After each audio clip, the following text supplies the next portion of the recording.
Sometimes the most beautiful music comes from the deepest pain. For 15 years, Sheila had cleaned the rooms of wealthy guests who looked right through her, as if she didn't exist at all. Every night after her shift at the Grand Meridian Hotel, she found her way to the empty ballroom. There sat a beautiful piano that guests played during fancy parties. But at 2 a.m., it belonged to her. She would sit down and play music that came from somewhere deep inside her heart. The melodies told stories of her struggles, her dreams, and all the things she couldn't say out loud. She thought she was alone. But on this night, music critic Jessica Parker had returned early from her trip. She heard the piano music drifting through the hotel halls. What she heard made her stop breathing. In 30 years of listening to professional musicians, she had never heard anything like this. Jessica quietly walked toward the ballroom, not knowing that what she would discover would change 2 lives forever. But when someone has lived invisible for so long, can they handle suddenly being seen by the whole world? Before we jump back in, tell us where you're tuning in from. And if this story touches you, make sure you're subscribed, because tomorrow I've saved something extra special for you. The Grand Meridian Hotel stood like a castle against the Montana sky, its limestone walls weathered by decades of mountain winters. Built in 1952 by railroad money, it had welcomed presidents and movie stars, oil barons and European royalty. Now, in the quiet hours before dawn, it held only sleeping guests and the soft footsteps of those who kept it running. Sheila Washington moved through the marble corridors with practiced silence, her cleaning cartwheels barely whispering against the Persian rugs. At 53, she had perfected the art of invisibility. Guests passed her in the halls without acknowledgement, their eyes sliding over her uniform as if she were part of the furniture. She had learned long ago not to take it personally. The wealthy lived in a different world, one where the hands that cleaned their sheets and arranged their flowers simply didn't exist. Her small apartment in the staff quarters held little beyond necessities. A narrow bed, a dresser with one broken handle, a kitchenette barely large enough for one person. But on top of her dresser sat something precious, a small music box her mother had given her 40 years ago. The ballerina inside no longer spun, and the mechanism played only broken notes, but Sheila kept it polished and wound it every Sunday morning. It was her only connection to the music that had filled her childhood home. Her mother, Clara, had cleaned houses in Birmingham while humming spirituals and jazz standards. "Music lives in your bones," she used to tell young Sheila while scrubbing kitchen floors. "Don't matter if you got a piano or not, the music's always there." Clara had died when Sheila was 19, taking with her the stories of Sheila's father, and Clara spoke of only in whispers, calling him a musician who played like the angels sang. Sheila had arrived at the Grand Meridian 15 years ago, escaping a marriage that had turned cruel and left her with nothing but bruises and broken dreams. The hotel manager, Mrs. Patterson, had seen something reliable in her desperate eyes and offered her a position. The work was honest, the pay steady, and the mountain isolation suited someone who needed to heal from the inside out. The other staff members had become her family. There was Carlos, the night security guard who shared stories of his grandchildren. In Guatemala, Margaret, the head housekeeper, who ruled the cleaning staff with military precision, but slipped candy bars into lockers when someone looked sad. Tom, the maintenance supervisor, who had taught Sheila how to fix the temperamental ice machines and never asked why she sometimes had tears in her eyes. But it was the piano that had saved her. Sheila first discovered it during her second week, when she was assigned to clean the Crystal Ballroom after a wedding reception. The Steinway Model D stood on the small stage like a sleeping giant, its ebony surface reflecting the chandelier light. She had approached it with the same reverence others might show an altar. When she pressed middle C, the note rang pure and true, filling the vast room with sound that made her heart race. That night, after her shift ended at midnight, she had returned. The ballroom was empty, the guests long departed.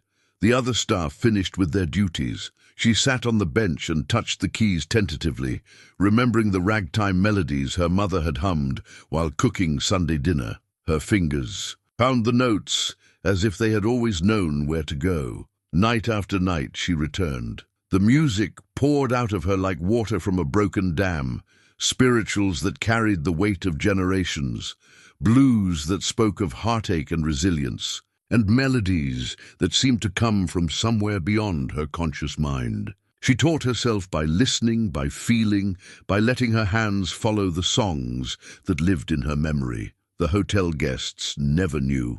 During the day, the ballroom hosted conferences and galas, wedding receptions and corporate dinners.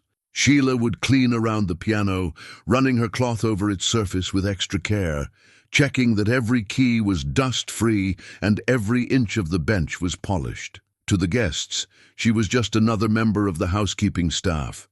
But at 2 a.m., when the hotel settled into deep sleep, she became someone else entirely. Jessica Parker had built her reputation on discovering the undiscovered. At 61, she was one of the most respected music critics in America, her reviews capable of launching careers or ending them. She had written for the New York Times for 23 years, authored 3 books on classical music, and served on the boards of major symphonies. Her ear was legendary. She could detect a false note in a full orchestra, sense when a performer was going through the motions rather than feeling the music. She had come to the Grand Meridian for a 2-week retreat, planning to finish her 4th book about the intersection of classical and folk traditions in American music. The hotel's isolation and acoustically perfect ballroom made it an ideal writing sanctuary. She had arranged to use the piano for her research, studying how different composers had translated folk melodies into classical forms. Jessica's suite on the 3rd floor overlooked the mountains, but her mind was always on music. She had spent 30 years listening to the world's greatest performers, yet something was missing from modern classical music. A rawness, an authenticity that seemed to have been polished away by conservatory training and commercial pressures. She was searching for that indefinable quality that separated mere technical skill from true artistry. Her European tour had been successful but exhausting. 3 weeks of concert halls and hotel rooms, of interviews and receptions, where she smiled politely while industry insiders discussed market share and demographics. She had returned to the Grand Meridian a day early, craving the silence and space to think. The mountain air would clear her head, and perhaps she could finally crack the chapter that had been eluding her, the one about authentic emotion in performance. The hotel at 2 a.m. was a different creature than during the day. The marble floors gleamed under soft lighting, and the silence was so complete that every small sound seemed amplified. Jessica had been walking toward the elevator, her mind still processing the conversations from her trip, when she heard it. Music, piano. Music, but not the polished performances she was accustomed to hearing. This was something else, raw, powerful, filled with an emotional depth that made her stop in the middle of the corridor. The melody was familiar, yet transformed. A spiritual she recognized but had never heard, played with such devastating beauty. Each note seemed to carry the weight of lived experience, of joy and sorrow intertwined. Jessica found herself walking toward the sound, her critical mind trying to identify the performer. The technique was unorthodox but effective, the timing slightly flexible in the way that great jazz musicians played with rhythm. But it was the emotional content that stunned her. This wasn't someone playing music. This was someone living it. She paused outside the ballroom doors, listening to phrases that spoke of longing and hope, of struggles overcome and dreams deferred. In 30 years of professional listening, she had rarely heard such authentic expression. The performer was taking risks, letting silence speak as eloquently as sound, allowing emotion to guide technique rather than the reverse. The melody shifted into something original, a composition that seemed to be born in the moment. Jessica recognized the hallmarks of true improvisation, The way themes developed organically, how variations grew from emotional necessity rather than intellectual exercise. This was the quality she had been searching for in her book, The Indefinable, something that made music transcend mere entertainment and become art. She eased open the ballroom door and peered inside. The vast room was dimly lit, with only the piano lamp providing illumination. At the Steinways sat a figure she didn't immediately recognize, someone in a simple dress, their posture suggesting complete absorption in the music. The performer's hands moved with natural grace, finding complex harmonies that conservatory-trained pianists might struggle to execute. Jessica's critical mind catalogued what she heard: sophisticated harmonic understanding, natural sense of rhythm and phrasing, and above all, an emotional authenticity that couldn't be taught. This was raw talent of the highest order, but more than that, this was someone who understood music from the inside out, who played not for applause or recognition, but for the sheer necessity of expression. The performance was building towards something transcendent, the melody weaving together themes of struggle and triumph, loss and redemption. Jessica found herself holding her breath, afraid to disturb what was clearly a deeply personal moment. Yet she couldn't leave.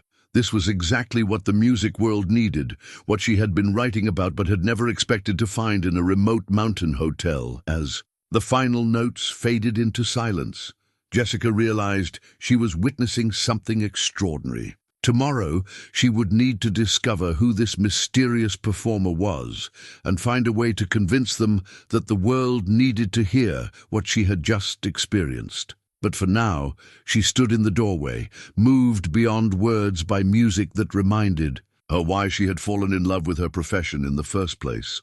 The final note hung in the air like a prayer. Sheila sat perfectly still, her hands resting on the keys as the echo faded into the vast silence of the ballroom. This was her favorite moment, when the music had said everything it needed to say, and the world felt whole again. She closed her eyes and breathed deeply, letting the piece settle into her bones. That was extraordinary. Sheila's eyes snapped open, her heart hammered against her ribs as she spun around on the bench, her hands instinctively moving to smooth her uniform dress. In the doorway stood a woman she recognized but had never spoken to, one of the hotel guests, elegant in her traveling clothes, watching with an expression of profound respect. "I'm sorry," Sheila stammered, standing so quickly the bench scraped against the floor. "I didn't know I wasn't supposed to." "Please," the woman said, stepping into the ballroom with careful, deliberate movements. "Don't apologize. What you just played was the most beautiful thing I've heard in years." Sheila's face burned with embarrassment and fear. She had broken the cardinal rule of hotel employment: never disturb the guests, never draw attention to yourself, never overstep your boundaries.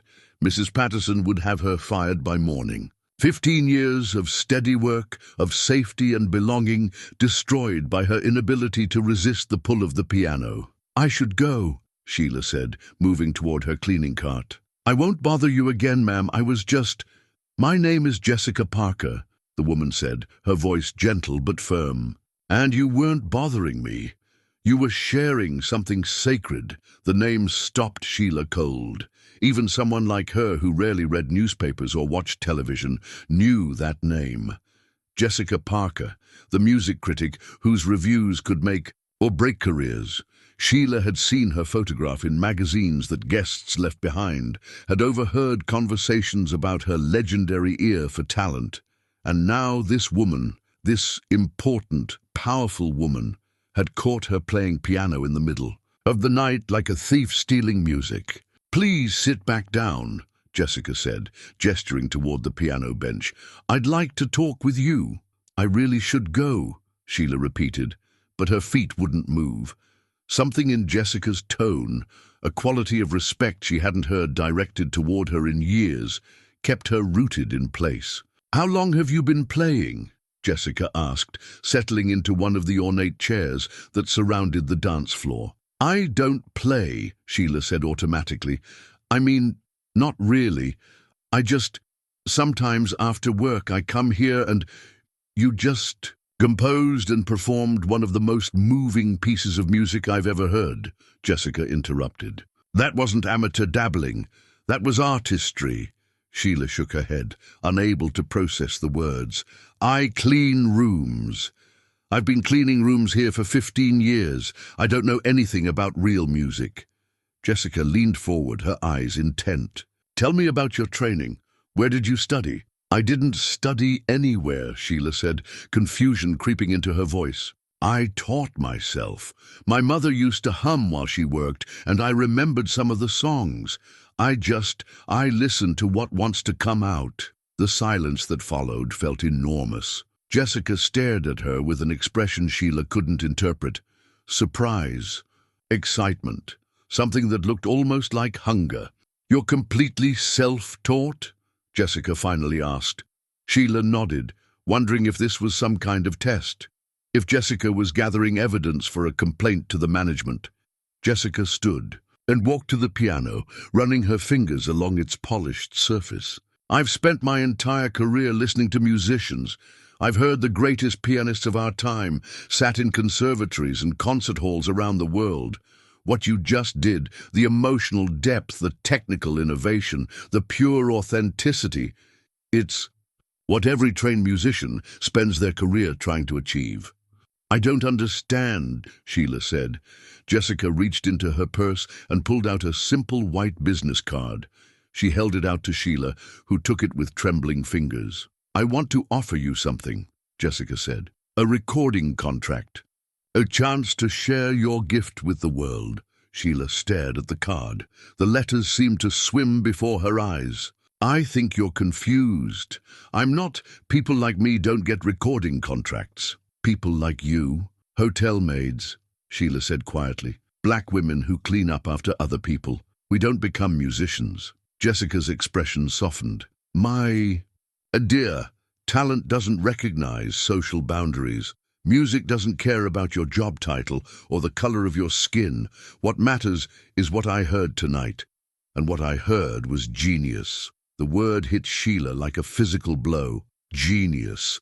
No one had ever applied such a word to anything she did. She was reliable, hard-working, invisible. She was not genius. The contract would be for $3 million, Jessica continued. An initial album, promotional tour, and ongoing support for your career development. $3 million. The number was so absurd that Sheila almost laughed. She made $28,000 a year cleaning rooms. $3 million was more money than she could spend in several lifetimes. More money than she could even properly conceptualize. This is crazy, she said, shaking her head. You're talking crazy. I'm talking about the future of American music, Jessica said. About giving the world something it desperately needs. Authentic emotion, genuine artistry, music that comes from the soul rather than the conservatory. Sheila stood abruptly, the business card falling from her nerveless fingers. I have to go. Mrs. Patterson starts her rounds at 6, and if she finds out I was here— Wait, Jessica said, picking up the card and pressing it back into Sheila's hand. Just think about it. Sleep on it. But please don't let fear rob the world of what you have to offer. Sheila clutched the card and hurried toward her cleaning cart, her mind reeling. This couldn't be real. Things like this didn't happen to people like her. She was being foolish, letting herself get caught up in impossible dreams. Sheila, Jessica called after her. She turned, surprised that this woman even knew her name. What you played tonight. It was a gift, not just to you, but to everyone who hears it. Gifts like that come with responsibility. Sheila fled the ballroom, pushing her cart toward the service elevator with shaking hands. The business card felt like it was burning a hole in her palm. Jessica Parker, music critic, $3 million. The words tumbled through her mind like stones down a mountain. In her small apartment, she sat on her narrow bed and stared at the card. The elegant lettering proclaimed Jessica's credentials, her contact information, her New York address. This was real. This had actually happened. She looked at her mother's broken music box, at the ballerina frozen mid-spin, at the mechanism that no longer played its tinny waltz. "Music lives in your bones," her mother's voice whispered from memory. "Don't matter if you got a piano or not, the music's always there." Maybe Clara had been right. Maybe the music had been waiting all these years for someone to hear it, to recognize it for what it was.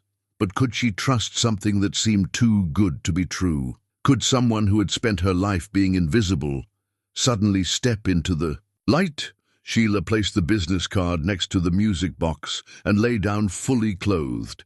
Outside her window, the Montana mountains stood silent against the star-filled sky, keeping their secrets while she wrestled with hers. Tomorrow would bring new questions, new fears, and the terrifying possibility that her life was about to change forever. Sheila's hands shook as she folded the towels in the third-floor linen closet. 3 days had passed since her encounter with Jessica Parker, and she hadn't slept properly since.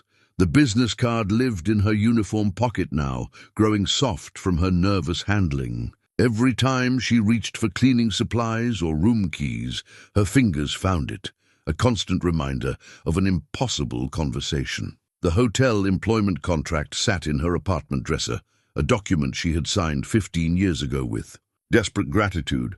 Back then, steady work with benefits had felt like salvation. The contract bound her to the Grand Meridian for 40 hours a week, provided health insurance and 2 weeks vacation, and promised job security as long as she performed her duties satisfactorily. It wasn't much, but it was hers. It was safe. Margaret found her there, staring blankly at the perfectly organized shelves. "You feeling all right, honey?" the head housekeeper asked, her Scottish accent softening with concern. "You've been jumpy as a cat on a hot roof." Sheila forced a smile. "Just tired, I guess." Margaret studied her with sharp blue eyes that missed. "Nothing. That's not tired, that's troubled. You want to talk about it?" The words tumbled out before Sheila could stop them. She told Margaret everything: the midnight piano playing, Jessica's discovery, the impossible offer. Margaret listened without interruption, her expression cycling through disbelief, excitement, and finally protective worry.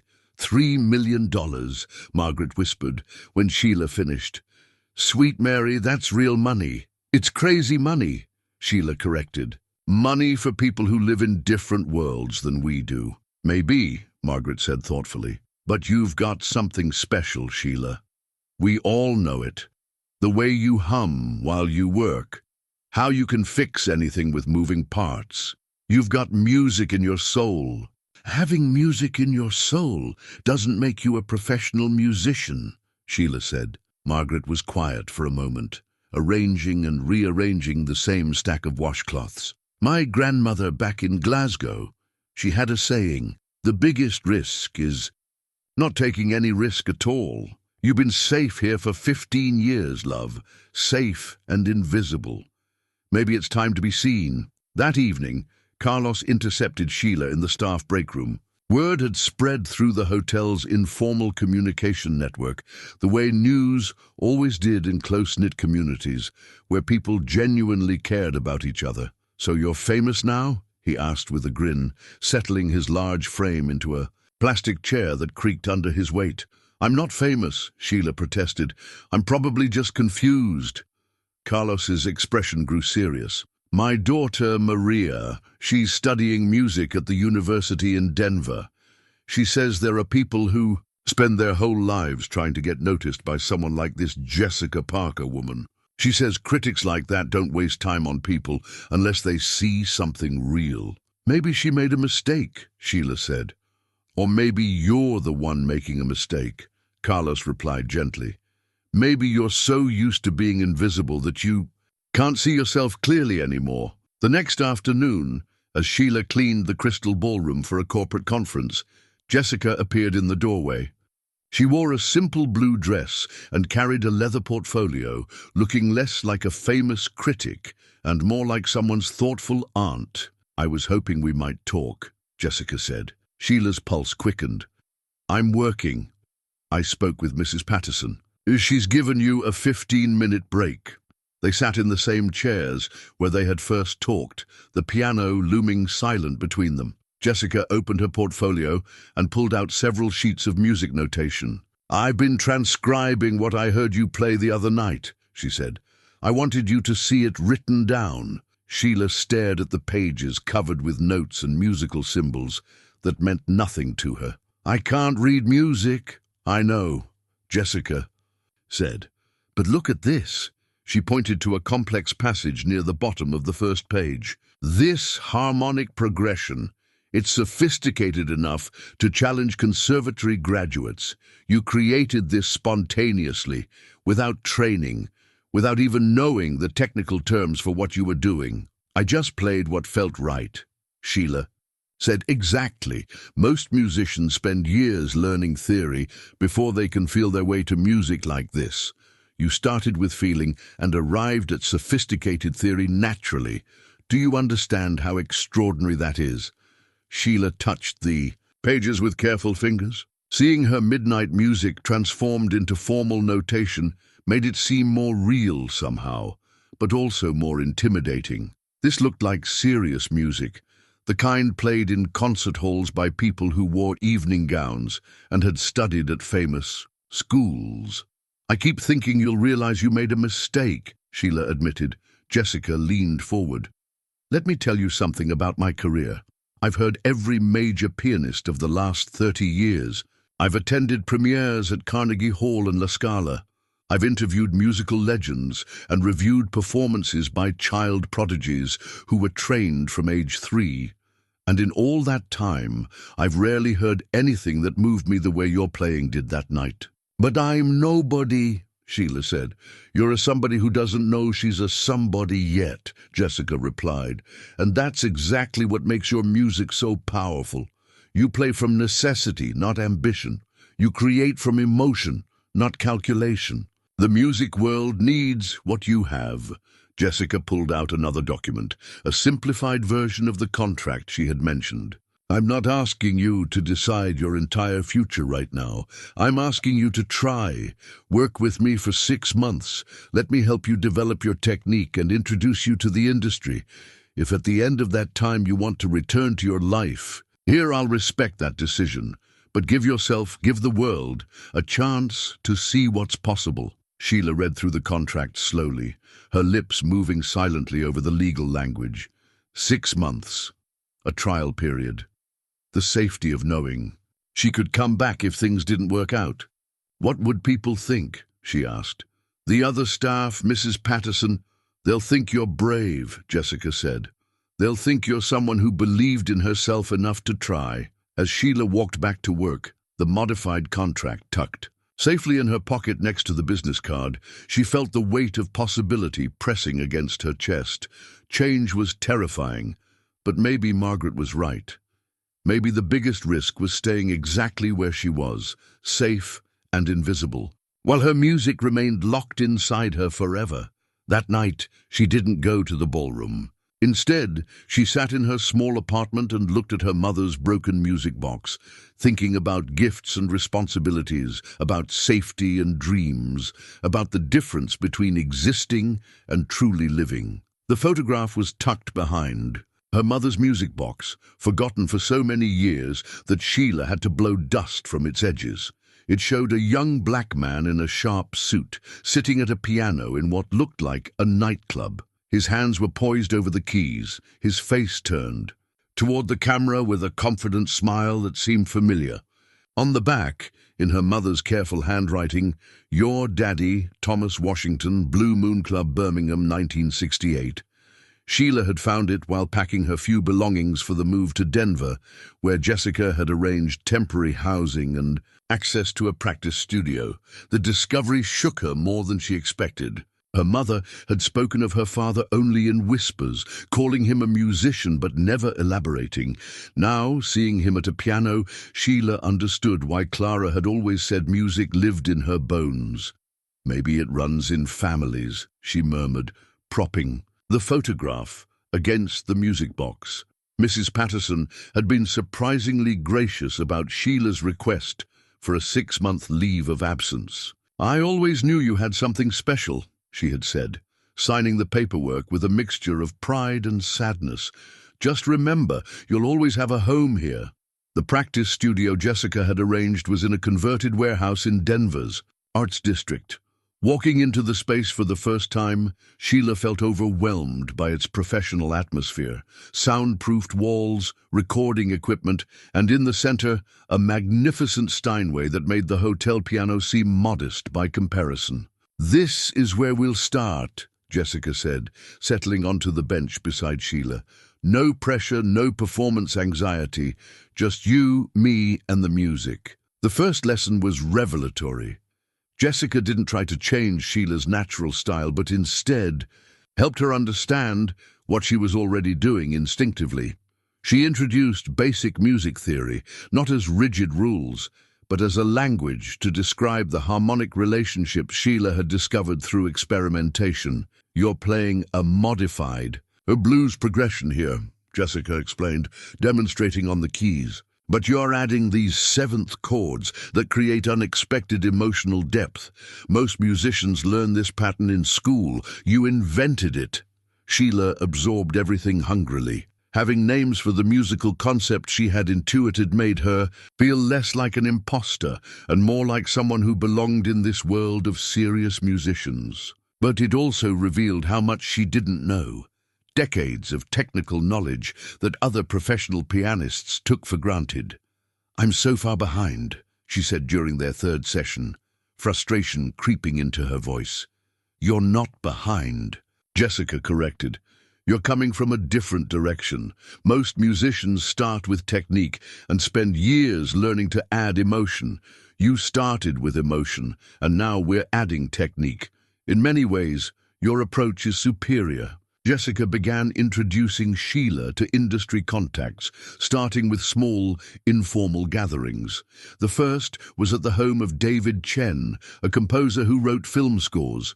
His living room was filled with accomplished musicians, a violinist from the Colorado Symphony, a jazz saxophonist who had played with legendary artists, a young cellist who taught at the university. "Jessica tells us you're self-taught," David said as Sheila sat nervously at his baby grand piano. "We'd love to hear something." The familiar panic rose in Sheila's throat.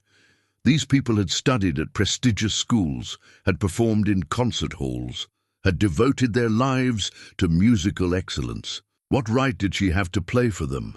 But then her fingers found the keys and the music took over. She played one of her original compositions, a piece that started as a spiritual and evolved into something entirely her own. The room fell, silent as the melody built, exploring themes of faith and doubt, struggle and redemption. When she finished, the silence stretched long enough to make her worry. Then David began to applaud, and the others joined him. "That was extraordinary," the violinist said. "The way you developed that theme, it reminded me of Brahms, but with something uniquely American. It reminded me of my grandmother's church," the saxophonist added, "but also of Bill Evans." "How do you blend influences like that?" Sheila struggled to answer. She didn't know who Bill Evans was, had never studied Brahms. She played what she heard in her head, what felt right under her fingers. The technical comparisons meant little to her, but the emotional responses, those she understood. Not everyone was receptive. At a small showcase event Jessica arranged, Sheila encountered her first taste of industry skepticism. A young A&R representative from a major label listened to her performance with barely concealed boredom. "It's very authentic," he said afterward, the word dripping with condescension. "But authenticity doesn't necessarily translate to commercial viability. The market is crowded with singer-songwriters and neoclassical acts. What makes this different enough to justify the investment?" Jessica's response was sharp. "What makes it different is genius, something your market research can't quantify." But the criticism stung. Driving back to her temporary apartment, Sheila voiced her doubts. "Maybe he's right. Maybe there's no place for someone like me in the music business. There's no place for someone like you in the music business as it currently exists," Jessica replied. That's exactly why the business needs to change. The breakthrough came during their 6th week of work together. Sheila had been struggling with a piece that required more technical precision than she had yet developed. Frustrated, she abandoned the sheet music and began playing something else. A melody that came from deep childhood memory, something her mother had hummed while braiding her hair. As she played, she began to speak, sing over the melody, telling the story of her mother's hands, of late nights and early mornings, of dreams deferred but never quite abandoned. The music became a conversation between past and present, between her mother's voice and her own. "Stop," Jessica said quietly when the piece ended. "Do that again." Exactly like that. They recorded the impromptu performance, and when Jessica played it back, Sheila heard something she had never heard before: herself. Not trying to be someone else, not attempting to fit into established categories, but simply being authentically, unapologetically herself. "This is it," Jessica said, her voice filled with excitement. "This is what's going to change everything for." The first time since leaving the hotel, Sheila began to believe that maybe, just maybe, she belonged in this strange new world of music and possibility. Her father's photograph smiled from her dresser, and her mother's voice whispered encouragement from memory. The music had always been there, waiting. Now it was time to let it be heard. The brass key to the practice studio became Sheila's most precious possession. Small and unassuming, it represented something she had never had before, a space that was entirely hers, where she could explore music without fear of discovery or judgment. She wore it on a chain around her neck, feeling its weight against her heart as a constant reminder of how far she had come. The studio had become her sanctuary over the past 2 months. Jessica had extended the rental indefinitely, installing additional equipment and even bringing in a second piano, an upright that reminded Sheila of the instruments she imagined in the honky-tonks and blues clubs her father might have played. The space smelled of wood polish and possibility, and the soundproofed walls held her secrets safely. But with opportunity came pressure she hadn't anticipated. Jessica had arranged for Sheila to perform at a small venue called the Blue Note, a listening room that hosted emerging artists and intimate concerts. The audience would be small, maybe 50 people, but they would be serious music lovers, people who came to discover new talent. "Think of it as a conversation," Jessica advised during their preparation session. "You're not performing for them, you're sharing with them.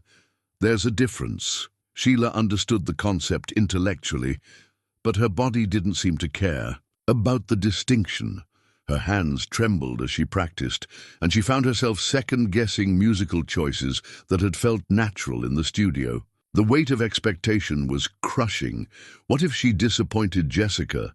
What if the audience saw through her to the hotel maid underneath? The venue was everything Jessica had promised. Intimate and warm, with exposed brick walls and soft lighting that made the piano glow like a jewel. But as Sheila took her seat at the bench, she noticed things Jessica hadn't mentioned.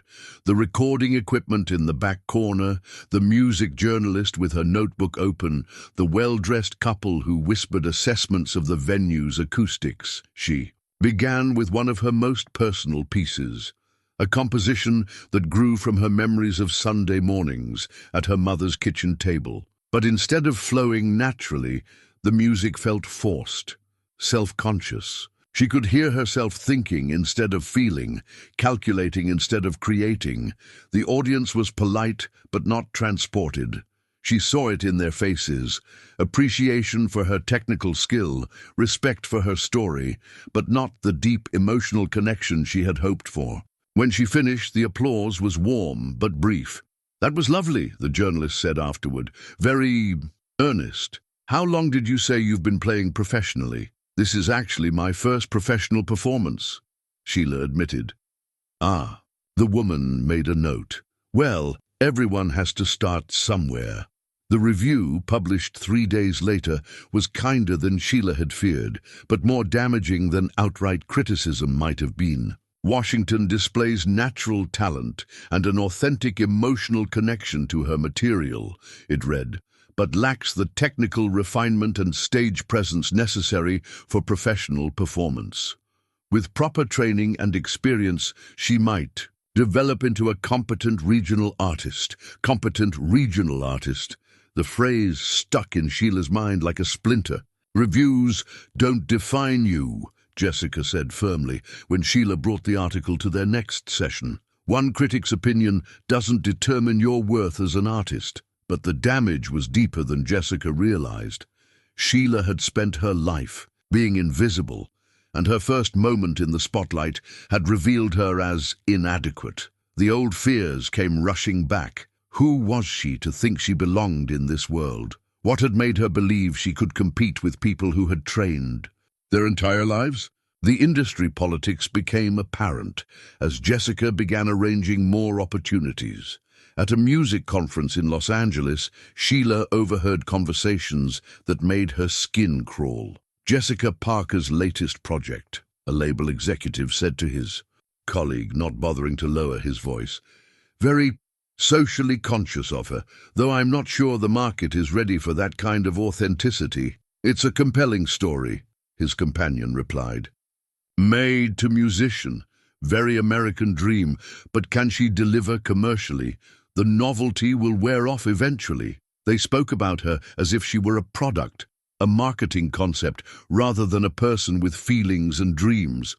Sheila excused herself to the bathroom and stood in front of the mirror looking at her reflection. In her borrowed dress and carefully styled hair, she looked the part of a professional musician. But inside, she still felt like the invisible hotel maid who had stumbled into the wrong room. The worst encounter came at a reception hosted by one of the major classical labels. Sheila had been introduced to Samantha Reynolds, a young pianist who had graduated from Juilliard and was already making waves in the classical world. Samantha was everything Sheila wasn't: polished, educated, connected, and devastatingly beautiful. "So you're the maid," Samantha said with a smile that didn't reach her eyes. "How fascinating. I heard your performance was quite rustic." "I'm still learning," Sheila replied, trying to keep her voice steady. "Of course you are. It must be overwhelming trying to catch up to where the rest of us started. I began my classical training at age 4. My parents invested hundreds of thousands in my education. It shows, don't you think?" Samantha's performance that evening was technically flawless. Every note precise, every phrase calculated for maximum impact. The audience gave her a standing ovation, and the reviews would undoubtedly be glowing. But as Sheila listened, she felt something missing. For all its perfection, Samantha's music said nothing that hadn't been said before. "Technical perfection isn't everything," Jessica said later as they walked back to their hotel. "You have something she'll never have. Authenticity. Music that comes from lived experience rather than conservatory training." "Maybe authenticity isn't enough," Sheila replied. "Maybe I'm kidding myself thinking I can compete with people like her." Jessica stopped walking and turned to face her. "You're not competing with her. You're offering something completely different. The world has plenty of technically perfect musicians. What it needs is artists who can make people feel something real." But the doubt had taken root. Back in Denver, Sheila found herself playing more cautiously, second-guessing the instincts that had brought her this far. She practiced scales and technical exercises with grim determination, trying to build the foundation she had never learned. The music that had once flowed naturally now felt forced and artificial. The breakthrough came unexpectedly. Sheila was struggling with a particularly difficult passage when her frustration boiled over. She slammed her hands on the keys, producing a harsh discord that echoed through the studio. "I can't do this," she said to the empty room. "I'm not good enough. I'm not smart enough. I don't belong here." But then, in the silence that followed, she heard her mother's voice. "Music lives in your bones, baby girl. Don't matter what anybody else says. The music knows where it belongs." Slowly, Sheila placed her hands back on the keys. She didn't play the exercise she had been struggling with. Instead, she played her frustration, her doubt, her fear of being discovered as a fraud. The music poured out angry and raw, full of dissonance and pain, but honest in a way her recent performances hadn't been. When she finished, she felt exhausted, but cleansed. This was her music, not polished or perfect, but true. And maybe, she thought, that was enough. Maybe it was more than enough. Maybe it was everything. The rejection letter from Carnegie Hall arrived on a Tuesday morning, delivered to Jessica's office in an envelope bearing the venue's prestigious letterhead. Jessica read it twice before calling Sheila, her voice carefully controlled when she delivered the news. They've decided to go in a different direction for their emerging artist showcase, Jessica explained, the corporate language doing little to soften the blow. They felt your style wasn't quite the right fit for their audience demographic. Sheila sat in her practice studio, holding the phone with numb fingers. Carnegie Hall, the pinnacle of American classical music, the venue where legends were made and careers were launched. She had allowed herself to dream of standing on that stage, of proving to the world that a hotel maid from Montana could belong among the greatest musicians of her generation. "What did they really say?" Sheila asked quietly. Jessica hesitated. "Does it matter?" "It matters to me. They said your background was compelling, but they questioned whether you had the technical sophistication and cultural refinement their patrons expect. They suggested you might be better suited to folk venues or community centers." The words hit like physical blows. Cultural refinement, code words that Sheila understood all too well. They weren't just questioning her musical ability. They were questioning her right to inhabit their rarefied world. "Maybe they're right," Sheila said. "Maybe I should stick to places where people like me belong." "Stop," Jessica said sharply. "Don't let their narrow-mindedness define what you're capable of achieving." But the Carnegie Hall rejection was just the beginning. Over the next month, similar responses arrived from other prestigious venues. The Kennedy Center declined her application for their emerging artist program. The Lincoln Center passed on her audition tape. Each rejection was professionally worded and diplomatically phrased. But the message was clear. She wasn't good enough for their stages. The classical music establishment had closed ranks against her, and Jessica's reputation was beginning to suffer by association. Sheila overheard a phone conversation between Jessica and her editor at the Times, where Jessica defended her decision to champion an unconventional artist. "I understand the commercial concerns," Jessica was saying, her voice tight with controlled anger, "but we have a responsibility to recognize excellence wherever we find it, not just in the places we're comfortable looking." After the call ended, Jessica looked drained. For the first time since they had met, Sheila saw doubt creeping into her mentor's eyes. "You're risking your career for me," Sheila said. "I'm risking my career for music," Jessica replied. "There's a difference." The attacks became more personal when Samantha Reynolds gave an interview to Classical Music Today, ostensibly about her upcoming album, but clearly aimed at Sheila. "There's a disturbing trend in our industry," Samantha said in the published piece, "of prioritizing narrative over artistry. We're so eager to celebrate diversity that we're lowering our standards. Classical music requires a lifetime of dedicated study.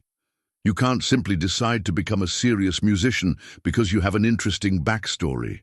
The article included a sidebar about Sheila, describing her as the latest beneficiary of the industry's misguided social consciousness. It questioned whether her rapid rise was fair to musicians who had devoted years to their craft, suggesting that her success came from sympathy rather than talent. "She's afraid of you," Jessica said after reading the article. "Musicians like Samantha have spent their lives following rules, and you're proving that rules aren't everything.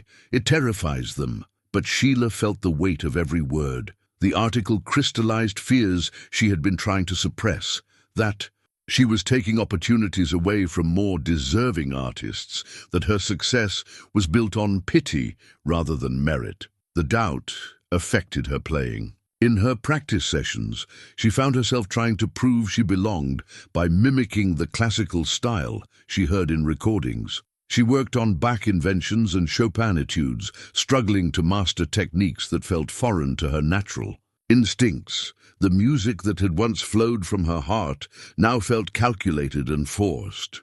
"You're trying to become someone else," Jessica observed during one particularly frustrating session. "The artist I discovered in that hotel ballroom is disappearing." "Maybe that artist wasn't good enough," Sheila replied, her fingers stumbling over a passage she had played perfectly the day before. "Or maybe you're listening to the wrong voices." The turning point came from an unexpected source. Alex Martinez, a music journalist who specialized in American folk traditions, had been following Sheila's story with interest. Unlike the classical establishment, he saw her emergence as part of a long tradition of American musical innovation. "The greatest American musicians have always been outsiders," he told her during an interview for his podcast. Louis Armstrong was dismissed by classical musicians. Bob Dylan was booed by folk purists. Nina Simone was told she wasn't refined enough for classical music, so she created something entirely new. "But they were geniuses," Sheila protested. "So are you," Alex said simply. "You're just afraid to believe it." His article, published in a respected music magazine, reframed Sheila's story. Instead of focusing on her lack of formal training, he celebrated her ability to channel authentic American musical traditions, spirituals, blues, jazz, into something contemporary and vital. "Sheila Washington represents the future of American music," he wrote. "She's not trying to imitate European classical traditions. She's creating something uniquely American, rooted in the experiences that shaped our musical heritage." The article caught the attention of musicians who understood what Alex was describing. A jazz pianist in New Orleans invited Sheila to perform. At his club, a blues singer in Chicago offered to collaborate on a recording. A composer in Los Angeles wanted to write a piece specifically for her unique style. "You see," Jessica said, showing Sheila the positive responses flooding in. "There's a whole world of music beyond Carnegie Hall, a world that's hungry for what you have to offer." For the first time in weeks, Sheila felt something resembling hope. Maybe she had been looking for acceptance in the wrong places. Maybe her music didn't need the blessing of the classical establishment to be valid. Maybe there was room in the world for a hotel maid who played piano like her life depended on it. That evening, she returned to her practice studio and put away the classical exercises. Instead, she played the music that lived in her bones, the spirituals her mother had hummed, the blues her father had probably known, the original compositions that told her own story, the music that the Carnegie Hall Committee would never understand, but that spoke to something deeper and more enduring than their narrow definition of excellence. She was done trying to be someone else. It was time to be fully, unapologetically herself. The package arrived at Jessica's office without fanfare, a manila envelope with no return address and Sheila's name written in careful script across the front. Inside was an old cassette tape, its plastic case cracked with age, and a handwritten note that made Jessica's hands tremble as she read it. "Miss Washington," the note began, "my name is Charles Foster. I was a recording engineer in Birmingham in the 1960s and 70s. I've been following your story in the newspapers, and I think there's something you should hear. Your father was more than just a musician. He was one of the most gifted jazz pianists I ever had the privilege to record. This tape contains the only surviving recording of his work. I thought you should have it." Jessica immediately called Sheila, who drove to the office with a mixture of excitement and dread. She had spent her entire life wondering about the man in the photograph, the father her mother had spoken of, only in whispers. Now finally, she might hear his voice, his music, the part of herself she had never known. The tape player in Jessica's office was ancient, but it worked. As the recording began, the sound quality was rough, with the characteristic hiss and warmth of analog recording. But through the imperfections came something extraordinary. Piano music that sounded hauntingly familiar. "Sweet Jesus," Sheila whispered as the melody unfolded. It was a jazz interpretation of a spiritual she knew, but played with such emotional depth and technical brilliance that it took her breath away. The style was unmistakably similar to her own, the same harmonic sensibilities, the same way of allowing silence to speak as eloquently as sound. Then came the voice. Thomas Washington had a rich baritone that wrapped around the melody like velvet, singing lyrics that spoke of struggle and faith, love and loss. But it was the piano, playing that made Sheila gasp. Runs and flourishes that she recognized, techniques she thought she had invented but had clearly inherited. "How is this possible?" she asked as the recording continued. "I never heard him play.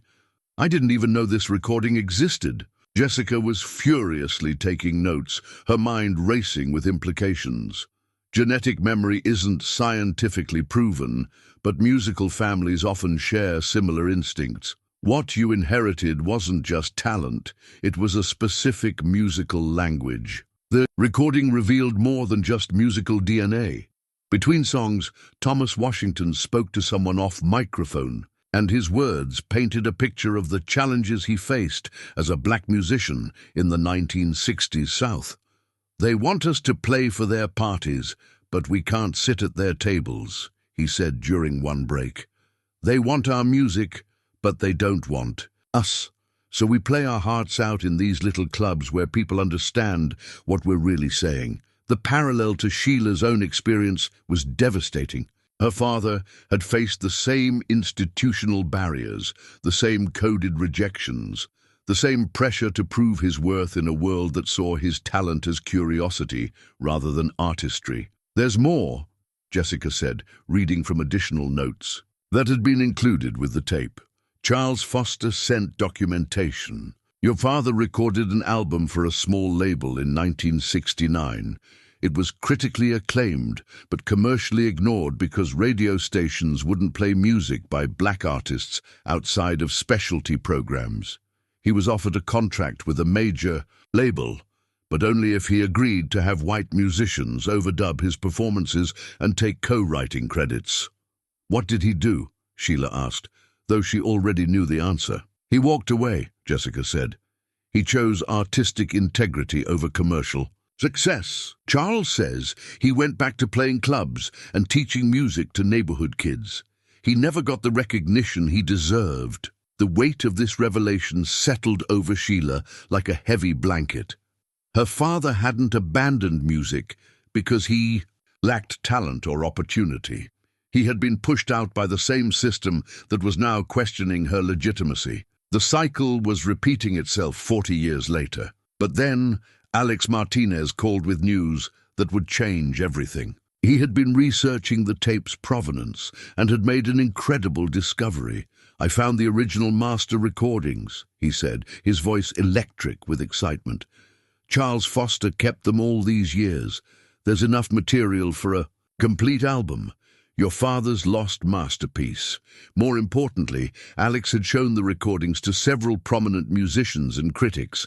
The response was unanimous. Thomas Washington had been a genius whose work was decades ahead of its time. His harmonic innovations had influenced musicians who never knew his name. His compositions had been borrowed and adapted without credit. His style had become part of the American musical vernacular. "He wasn't just a good musician," Alex explained to Sheila and Jessica during an emergency meeting. "He was an innovator whose work helped shape modern jazz and blues. And now that we have proof of his contributions, we can tell his story properly." The revelation transformed public perception of Sheila overnight. Music historians, who had previously dismissed her as a novelty act, suddenly recognized her as the inheritor of a significant musical legacy. The techniques they had criticized as unrefined were revealed as innovations her father had pioneered decades earlier. More importantly, it gave Sheila a new understanding of her own identity. She wasn't an imposter trying to infiltrate a world where she didn't belong. She was carrying forward a family tradition of musical excellence that had been systematically erased from official histories. "I understand now," she told Jessica as they listened to the tape for the fourth time. "This isn't about proving I deserve to be here. I've always belonged here. My father belonged here.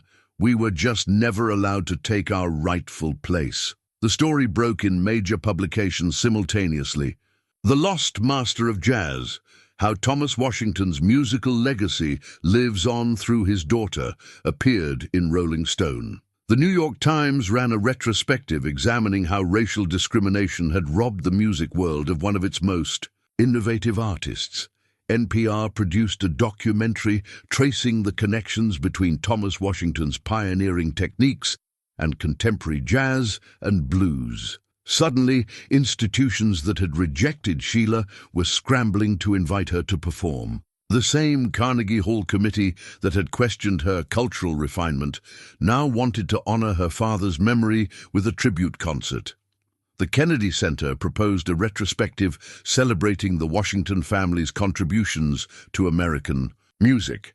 But most importantly, Sheila finally understood who she was. Not a hotel maid who had stumbled into music by accident, but the daughter of a master musician who had passed his gift to her through blood and bone and musical DNA. She was Thomas Washington's legacy made manifest, proof that talent and artistic vision could survive even the most systematic attempts at erasure. "He would be so proud," Jessica said, watching Sheila sit at the piano with new confidence. "You're not just continuing his work, you're completing it." As Sheila began to play, the music that emerged was different than before. It contained all the technical brilliance and emotional depth she had always possessed. But now it was informed by knowledge, by history, by the understanding that she was part of something larger than herself. She was playing not just her own story, but her father's story, her ancestors' story, the story of American music itself. The lost recording had given her more than just family history. It had given her the key to understanding her place in the world and the confidence to claim the recognition that had been denied to her father, but would not be denied to her. The Lincoln Center contract lay on Jessica's desk like a promise, and a challenge rolled into one. The letterhead was pristine, the terms generous, and the opportunity unprecedented. A solo debut performance at David Geffen Hall, one of the most prestigious venues in the world. But what made this contract different from all the others was its purpose.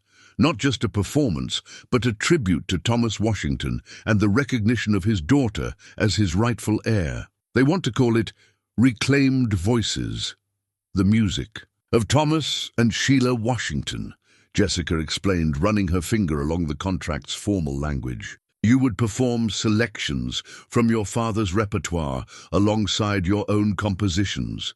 It would be broadcast nationally and recorded for a live album. Sheila stared at the document that represented everything she had never dared dream. Lincoln Center, where Leonard Bernstein had conducted, where Yo-Yo Ma had made his debut, where the greatest musicians in the world came to be consecrated by history.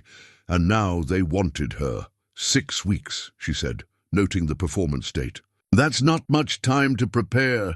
It's enough, Jessica said firmly. You've been preparing for this your entire life, even when you didn't know it. The preparation was unlike anything Sheila had experienced. Jessica arranged for consultations with vocal coaches, movement specialists, and even a psychologist who worked with performers to manage stage anxiety. But most importantly, they worked with Charles Foster, the recording engineer who had preserved her father's music, to understand the historical context of each piece. Your daddy was telling stories with every song, Charles explained during one of their sessions in his cramped Birmingham studio. This one here, he pointed to a track listing he wrote after the church bombing in '63. You can hear the anger in the bass line, but also the hope in the melody. He believed music could heal what hatred broke. Learning her father's compositions, was like discovering a musical language she had always known, but never spoken fluently. The harmonies felt natural under her fingers, the rhythms matched the beating of her heart. But performing them publicly would require more than technical mastery. It would require her to channel not just her own emotions, but her father's legacy. The media attention was overwhelming. Reporters called constantly, wanting to know about her journey from maid to musician, about the discovery of her father's recordings, about what it meant to finally receive recognition that had been 40 years overdue. Some of the coverage was respectful and insightful, but much of it felt exploitative, reducing her complex story to convenient sound bites. From cleaning rooms to concert halls, the unlikely rise of Sheila Washington, read one headline that made her cringe. "They're still focusing on where I came from instead of where I'm going," she complained to Jessica after a particularly invasive interview. "Let them," Jessica replied. "Once you perform, the music will speak louder than any headline." The rehearsals were grueling. Sheila practiced 8 hours a day, working through her father's compositions until they felt like second nature, then crafting arrangements that honored his intentions while showcasing her own artistic voice. The Lincoln Center piano technicians visited weekly to ensure the Steinway was perfectly tuned and regulated for her touch. But it was the emotional preparation that proved most challenging. As the performance date approached, Sheila found herself battling waves of anxiety that had nothing to do with technique or preparation. She was about to step onto one of the world's most important stages, representing not just herself, but her father's memory and the countless other musicians whose contributions had been erased by prejudice and institutional blindness. "What if I'm not good enough?" she asked Jessica during a particularly difficult rehearsal. "What if I embarrass his memory?" "You are his memory," Jessica replied. "Your success is his vindication." The support from unexpected quarters was overwhelming. Musicians Sheila had never met sent encouragement. Carlos from the hotel called to say the entire staff would be watching on television. Margaret had organized a viewing party in the hotel's conference room, complete with a cake decorated with musical notes. But it was a letter from Samantha Reynolds that surprised Sheila most. The young classical pianist who had been so dismissive months earlier wrote to apologize and offer encouragement. "I was wrong about you," the letter read. "I let fear and jealousy cloud my judgment. What you're doing, honoring your father's legacy while creating your own, is exactly what music should be about. I'll be watching and cheering for you." 3 days before the performance, Sheila received a visit that nearly undid her careful, emotional preparation. A group of elderly musicians from Birmingham had made the trip to New York, men and women who had known her father and played with him in the clubs and churches of the segregated South. "Tommy was the best of us," said an ancient trumpet player named Moses Johnson. "We all knew he was going places we couldn't follow. When he disappeared from the scene, we figured the world just wasn't ready for what he had to offer. Turns out, we were right, but maybe now it is." They shared stories that filled in missing pieces of her father's life: his generosity in teaching young musicians, his refusal to compromise his artistic vision for commercial success, his belief that music could bridge divides that seemed unbridgeable. Each story deepened Sheila's understanding of the man whose genetic gift she carried and whose musical mission she was about to complete. "He used to say that music don't belong to anybody," recalled a singer named Dorothy Banks. "Said it was bigger than race, bigger than money, bigger than the people trying to own it. He'd be so proud to see you proving him right." The final week of preparation blurred together. Dress rehearsals, sound checks, interviews and photo shoots. Sheila felt like she was living someone else's life, moving through events that seemed too significant to be happening to a hotel. Maid from Montana. But each time doubt crept in, she would sit at the piano and play one of her father's compositions, feeling his presence guide her fingers and steady her nerves. Jessica had arranged for the performance to be filmed by a documentary crew that had been following Sheila's journey. The footage would become part of a larger film about American musical traditions and the artists who had been forgotten by official histories. But Sheila tried not to think about cameras or posterity. This performance wasn't about creating a historical record. It was about completing a conversation her father had started 40 years earlier. The morning of the performance dawned clear and cold, with November light filtering through the tall windows of Sheila's hotel room. She had slept better than expected, her dreams filled with music and the sound of her father's voice from the old recordings. When she woke, she felt calm for the first time in weeks. She spent the morning in silence, avoiding the news coverage and social media commentary about the evening's concert. Instead, she sat at the electric piano Jessica had rented for her room and played through the program one final time, not practicing, just communing with the music that would soon fill one of the world's most acoustically perfect concert halls. At 4 o'clock, she and Jessica made their way to Lincoln Center. The sight of her name on the marquee, Sheila Washington Reclaimed Voices, made her breath catch. 40 years ago, her father had been denied the recognition his talent deserved. Tonight, she would claim it for both of them. The backstage area was filled with flowers and well-wishers, but Sheila found a quiet corner where she could center herself. She held her father's photograph, the same one she had discovered in her mother's music box, and whispered a promise. "I won't let them forget you," she said to the confident young man smiling from the image. "I won't let them forget any of us." In 2 hours, she would walk onto the stage where musical legends had created history. She would sit at a piano worth more than she had earned in her entire working life. She would perform for an audience that included critics, musicians, and cultural leaders whose opinions could shape careers and reputations. But most importantly, she would finally give voice to music that had been silenced for too long. Tonight, the conversation her father had started would continue, and the world would finally hear what it had been missing. The Steinway Model D stood center stage like a sleeping giant, its ebony surface reflecting the warm concert hall lights that had illuminated countless legendary performances. From the wings, Sheila could see the piano bench where she would soon sit, the same spot where luminaries had made musical history. Her heart hammered against her ribs as she adjusted the simple black dress Jessica had helped her choose. Elegant, but not pretentious, professional, but authentically her own. The audience was settling into their seats, and through the curtain gap, Sheila caught glimpses of faces she recognized from newspapers and music magazines. Critics whose reviews could make or break careers, musicians whose respect she had dreamed of earning, cultural leaders who shaped public taste and opinion. But scattered among the industry elite were faces that mattered more. Margaret from the hotel, beaming with pride in the front row. Charles Foster, the recording engineer who had preserved her father's legacy.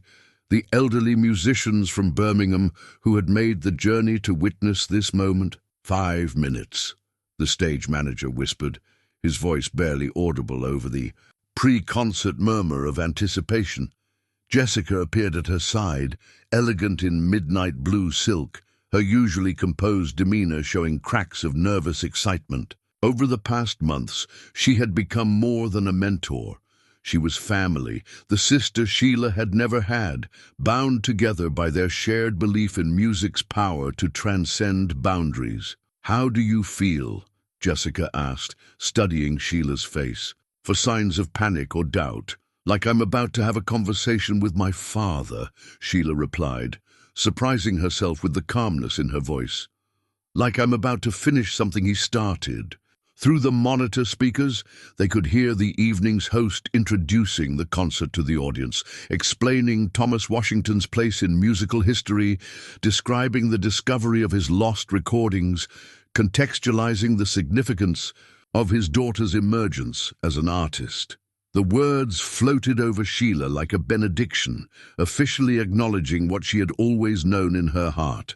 Her father had been a master, and she was his rightful heir. "Ladies and gentlemen," the host's voice crescendoed, "please welcome Sheila Washington." The applause began before she stepped onto the stage, warm, sustained, genuinely appreciative. But as Sheila walked into the lights, the sound transformed into something more powerful, more emotional. She could hear individual voices calling out encouragement, could sense the audience's collective hope that she would deliver on the promise of this extraordinary evening. The piano bench felt like coming home, despite the 2,000 faces watching. Despite the cameras recording every moment, despite the weight of expectation and history, Sheila felt her anxiety drain away as her fingers found the familiar touch of the keys. This was her element, the place where she had always belonged. She began with her father's composition, Birmingham Lament. The piece Charles Foster had told her was written after the church bombing that killed 4 young girls. The opening notes were spare and haunting, a musical prayer that spoke of grief too deep for words. As the melody developed, Sheila felt her father's presence guiding her hands, his musical DNA expressing itself through techniques she had inherited but never been taught. The audience was utterly still, absorbed in music that many of them were hearing for the first time, but that felt immediately profoundly familiar. This was American music at its most authentic, born from struggle, shaped by faith, refined by an artist who understood the technique without emotion was merely noise. As the piece built toward its climax, Sheila added her own voice to her father's composition, not singing, but allowing her playing style to comment on his, creating a musical conversation across decades. Where Thomas Washington's original had spoken of loss, Sheila's interpretation added notes of resilience, of hope deferred but not destroyed. The final chord resonated in the perfect acoustics of the concert hall, hanging in the air like incense. The silence that followed was profound, not empty but full, charged with the recognition that something significant had just occurred. Then came the applause, and Sheila knew immediately that this was different from polite concert hall appreciation. This was the sound of an audience that had been moved, transformed, reminded of why they loved music in the first place. But more than that, it was the sound of recognition, acknowledgement that they were witnessing not just a performance, but a restoration, a correction of historical injustice. From the piano bench, Sheila could see tears on faces throughout the audience. Margaret was weeping openly, her hands pressed to her heart. The elderly Birmingham musicians were nodding with deep satisfaction, their expressions saying what their voices couldn't. Finally, someone is listening. As the applause gradually subsided, Sheila prepared to continue the program. Her father's story was being told, his music was being heard, his legacy was being claimed. But this was only the beginning. Now came her own compositions, the pieces that would prove she was more than just a vessel for her father's talent, that she was an artist in her own right, with her own voice and her own contribution to make. The Steinway waited patiently under, her hands ready to carry her into the next movement of this extraordinary evening. The Steinway Model D stood center stage like a sleeping giant, its ebony surface reflecting the warm concert hall lights that had illuminated countless legendary performances. From the wings, Sheila could see the piano bench where she would soon sit, the same spot where luminaries had made musical history. Her heart hammered against her ribs as she adjusted the simple black dress Jessica had helped her choose. Elegant, but not pretentious, professional, but authentically her own. The audience was settling into their seats, and through the curtain gap, Sheila caught glimpses of faces she recognized from newspapers and music magazines. Critics whose reviews could make or break careers, musicians whose respect she had dreamed of earning, cultural leaders who shaped public taste and opinion. But scattered among the industry elite were faces that mattered more. Margaret from the hotel, beaming with pride in the front row. Charles Foster, the recording engineer who had preserved her father's legacy. The elderly musicians from Birmingham who had made the journey to witness this moment. 5 minutes, the stage manager whispered, his voice barely audible over a pre-concert murmur of anticipation. Jessica appeared at her side, elegant in midnight blue silk, her usually composed demeanor showing cracks of nervous excitement. Over the past months, she had become more than a mentor. She was family, the sister Sheila had never had, bound together by their shared belief in music's power to transcend boundaries. "How do you feel?" Jessica asked, studying Sheila's face. "For signs of panic or doubt. Like I'm about to have a conversation with my father," Sheila replied, surprising herself with the calmness in her voice. "Like I'm about to finish something he started." Through the monitor speakers, they could hear the evening's host introducing the concert to the audience, explaining Thomas Washington's place in musical history, describing the discovery of his lost recordings, contextualizing the significance of his daughter's emergence as an artist. The words floated over Sheila like a benediction, officially acknowledging what she had always known in her heart. Her father had been a master, and she was his rightful heir. "Ladies and gentlemen," the host's voice crescendoed, "please welcome Sheila Washington." The applause began before she stepped onto the stage, warm, sustained, genuinely appreciative. But as Sheila walked into the lights, the sound transformed into something more powerful, more emotional. She could hear individual voices calling out encouragement, could sense the audience's collective hope that she would deliver on the promise of this extraordinary evening. The piano bench felt like coming home. Despite the 2,000 faces watching her, despite the cameras recording every moment, despite the weight of expectation and history, Sheila felt her anxiety drain away as her fingers found the familiar touch of the keys. This was her element, the place where she had always belonged. She began with her father's composition, Birmingham Lament. The piece Charles Foster had told her was written after the church bombing that killed 4 young girls. The opening notes were spare and haunting, a musical prayer that spoke of grief too deep for words. As the melody developed, Sheila felt her father's presence guiding her hands, his musical DNA expressing itself through techniques she had inherited but never been taught. The audience was utterly still, absorbed in music that many of them were hearing for the first time, but that felt immediately, profoundly familiar. This was American music at its most authentic, born from struggle, shaped by faith, refined by an artist who understood that technique without emotion was merely noise. As the piece built toward its climax, Sheila added her own voice to her father's composition, not singing, but allowing her playing style to comment on his, creating a musical conversation across decades. Where Thomas Washington's original had spoken of loss, Sheila's interpretation added notes of resilience, of hope deferred but not destroyed. The final chord resonated in the perfect acoustics of the concert hall, hanging in the air like incense. The silence that followed was profound, not empty, but full, charged with the recognition that something significant had just occurred. Then came the applause, and Sheila knew immediately that this was different from polite concert hall appreciation. This was the sound of an audience that had been moved, transformed, reminded of why they loved music in the first place. But more than that, it was the sound of recognition, acknowledgement that they were witnessing not just a performance, but a restoration, a correction of historical injustice. From the piano bench, Sheila could see tears on faces throughout the audience. Margaret was weeping openly, her hands pressed to her heart.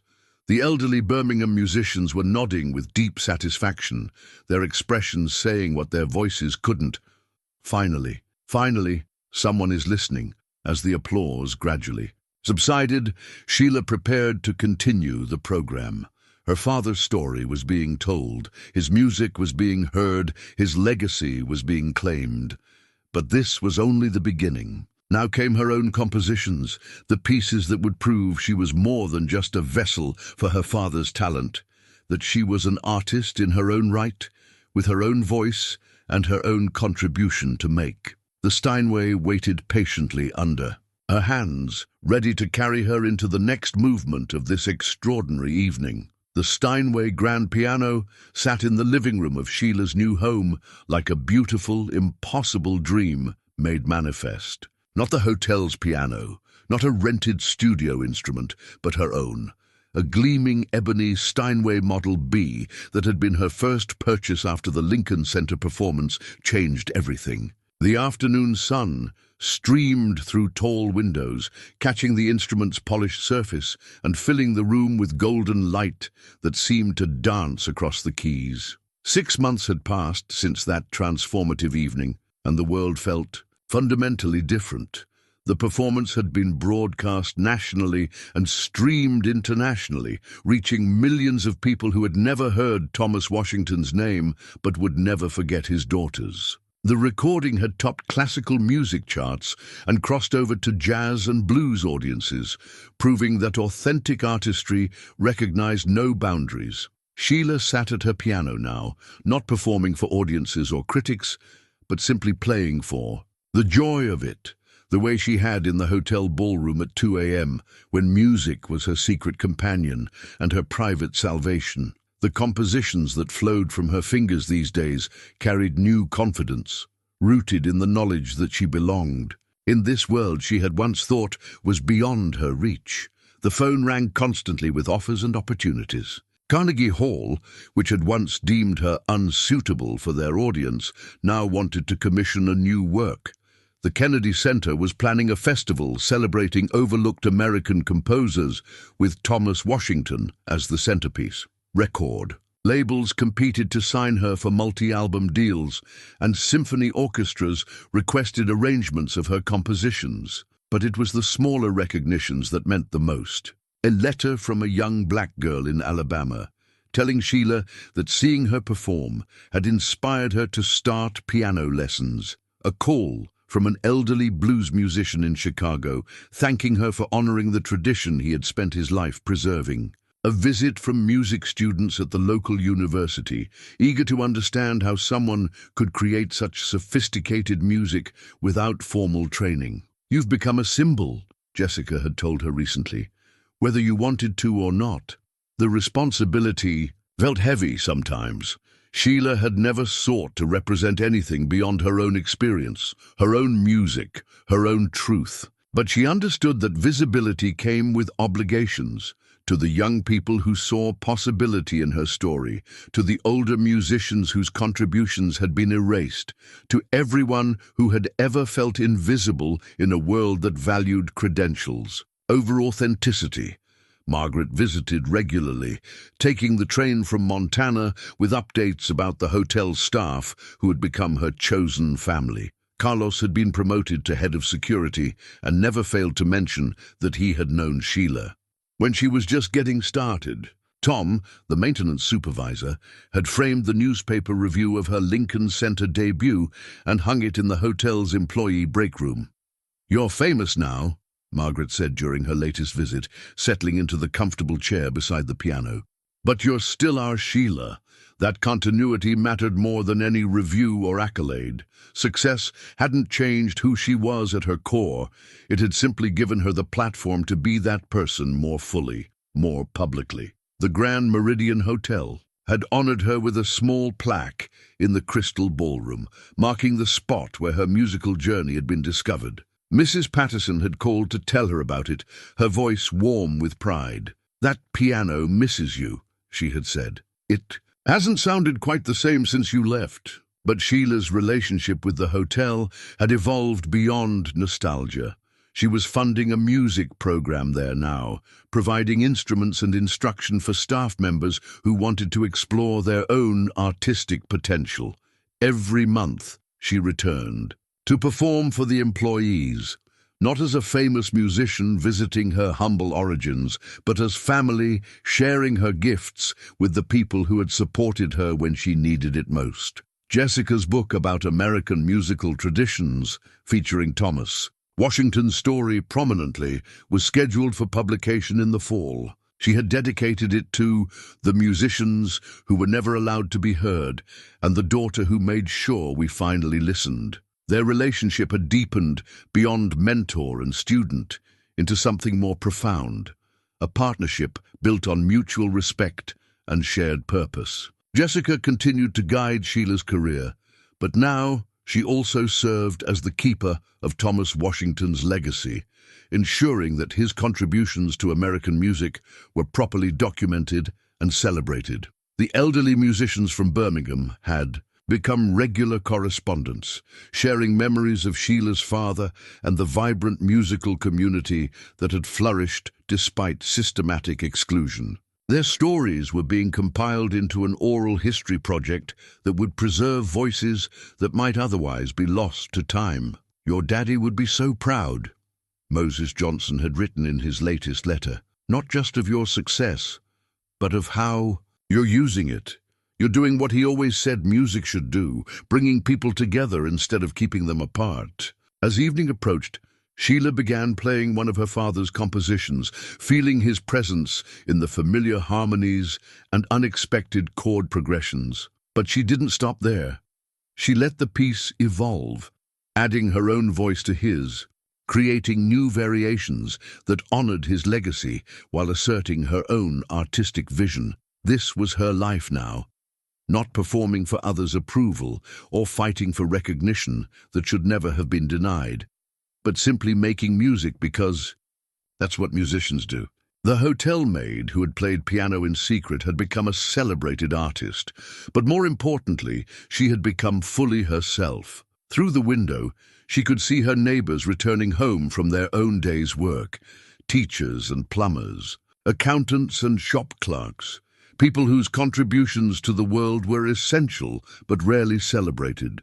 Their lives reminded her that dignity didn't depend on fame, that worth wasn't measured by applause, but everyone deserved to be seen, to be heard, to have their gifts recognized and valued.